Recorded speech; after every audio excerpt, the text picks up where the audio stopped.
Alright mga boss, for this video, ayan, dumating na yung order ko sa TikTok. Ayan, TikTok shop. Ayan mga boss.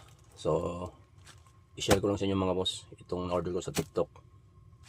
Ayan, so samahan nyo ako, buksan na natin. This is it. Para sa ating motor na si AAA AAA. Ayan. Talagang balot na balot.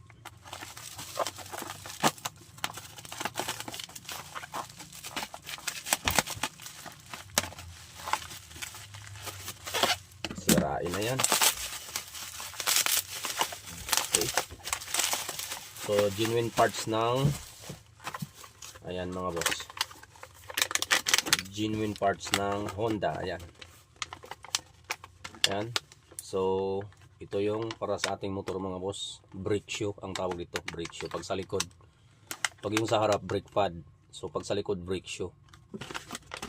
Ayan mga boss. So hindi natin maintindihan yung sulat niyan kasi ibang bansa ang sulat. So ito yung brake shoe ng stock ng ano mga boss, no, Honda. Ayan, goods naman. So ang kinuha ko mga boss, walang spring. Kasi yung gamitin ko na spring, yung stock pa rin. So okay lang yan kahit walang spring. Importante, goods yung brake shoe natin, no? Original. Ayan.